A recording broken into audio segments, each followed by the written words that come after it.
welcome to Season 4, Episode 16 of Pro Wrestling's Top 50. I'm your host, Travis McNeil, and today we continue our countdown of the top 50 matches in Lucha Underground history with match number 35 on our list, which is the death match between the monster Matanza Cueto and El Dragon Azteca Jr. from the January 11th, 2017 edition of Lucha Underground titled Gods Among Men.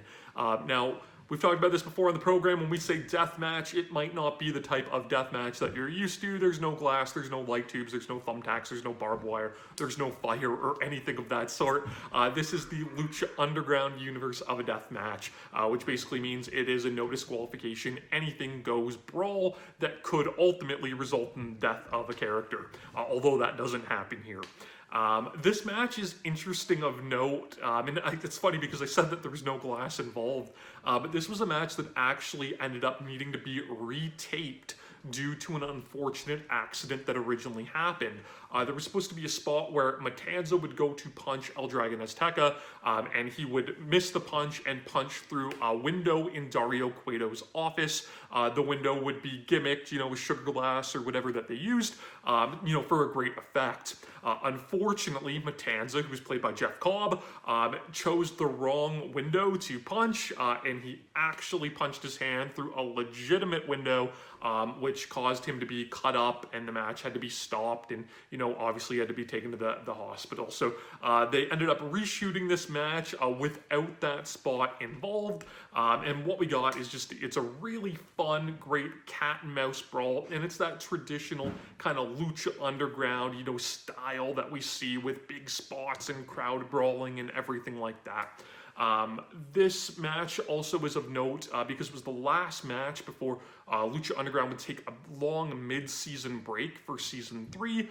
They ended up taking a 4-month break, and I kind of look at that almost as the point where Lucha Underground really started to kind of lose its buzz and lose its momentum.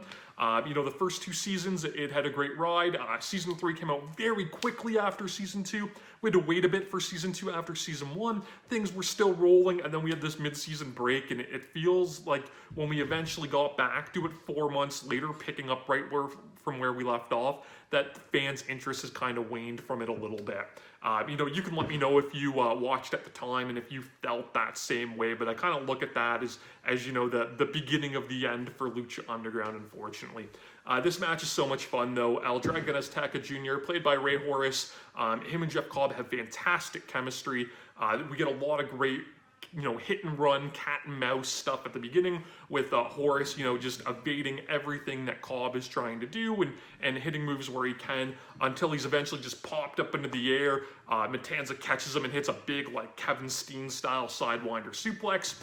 He goes for the pop-up again. El Dragon Azteca would do, Ray Horace calls it the DDTJ, for Tijuana. It's a little bit of an awkward name to say, but it's basically that, satellite. I call it the making a pizza DDT, where he's almost flipped in the air like a pizza, but catches the guy with the DDT. So he hits that into a Rana, which looked great. Cobb was the perfect guy to base for that.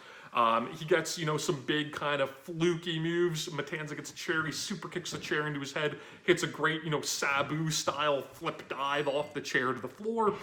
We eventually, like I said, get the traditional Lucha Underground brawl through the crowd. Great spot where Matanza, throws Ray Horace straight up, and he hits his head off an overhead, HVAC heating unit. That looked really great and brutal. They go for it again, but this time Horace is able to hang on to the HVAC, climb on top of it, and then hit a flip off of it, which was super, super cool.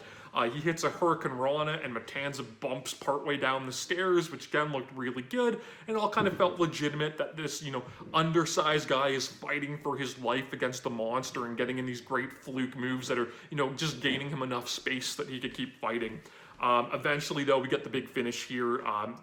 The cat and mouse finally runs out, and Matanza is able to get a hold of Ray Horace, and he choke slams him over a railing through the bleachers, which, were obviously gimmicked, but one thing that Lucha Underground always did a really great job, whenever they had these big, wild spots, they made them, and just with how they were shot and, having the benefit of post-production, that they made them look great. So, if you think back to Chris Jericho's bump off the War Games cage at AEW's Blood and Guts, right? Or some of the WWE spots we've seen where everything kind of looks soft and, you can kind of tell that there's that crash pad there. Lucha Underground did a great job with this. So it looks like, you know, El Dragon Azteca is chokeslammed through a bunch of wooden bleachers. Obviously that puts him out, you know, fits the deathmatch stipulation that he can't continue, and the referee ultimately stops the match. Our post-match here, though, is equally as great.